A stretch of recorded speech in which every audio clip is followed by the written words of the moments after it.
A solo queue for the DMZ.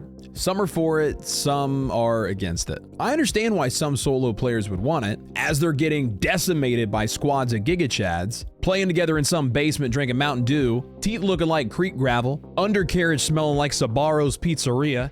But I also understand the argument against having a solo queue, as that could split the player base and remove the intensity of never knowing what you're gonna encounter once you engage an enemy. But there is a way to do this where we don't lose any balance and solo players still get their queue. And guess where the answer came from? Not a AAA developer with hundreds of devs and one of the world's largest budgets, but a small indie dev team working on another exfil looter like DMZ with a similar gameplay loop, except instead of operators with modern weaponry, you're killing enemy players and taking their loot with wizards, rogues, and barbarians.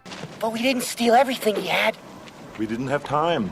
This week, I got to play in the Dark and Darker playtest, which is a brutal medieval extraction looter coming to Steam this year. I actually had quite a bit of fun with it. So if you're on PC, I highly recommend checking that game out while it's still free. But the point I'm trying to get to is they implemented a solo queue in a super unique way that I think would cross over very well to DMZ. So check this out. Previously, similar to the DMZ, Dark and Darker had two maps, right? There was the normal map and the high roller map, which had tougher bots and better loot, but required an offering to enter. Sound familiar? Anyways, both of these maps had the same player queues as the DMZ does now. You could spawn in with a squad of up to 3, but they did recognize that average solo players were getting wrecked. So instead of ruining the game by implementing an option to queue in solo on all of the maps whenever you want, effectively splitting the player base with 2 queues, they added an entirely new map that you can only queue into as a solo. This is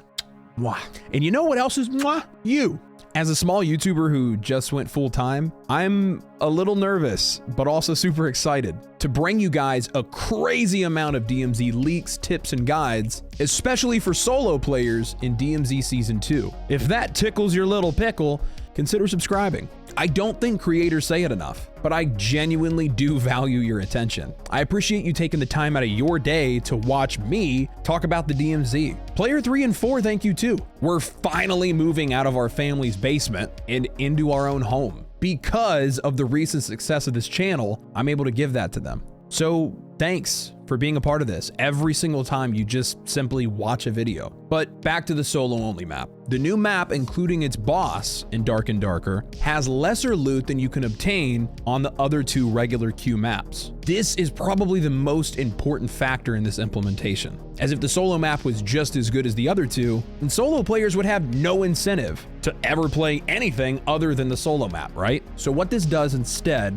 is it gives the players options. Getting wrecked by squads today and need a break but still want to keep playing? Go to the solo map. Just starting out as a new player in the game and aren't prepared to take on full teams of other players? Go to the solo map. This is what they need to do in the DMZ in one of these upcoming seasons. They should add in a solo only map to appease the solo players getting wrecked while simultaneously not disrupting the balance and intensity of the other 2 maps for the rest of the player base. On top of that, they could add in faction missions that you have to travel to this new map to complete. And with solos only, they could make it a small interior location like Building 21 and have like 24 players spawn into the match, or it could be larger like Ashika Island with 50 players spawning in, which would be a madhouse. DMZ is still in beta, so there's lots of opportunity for things like this to be added in time.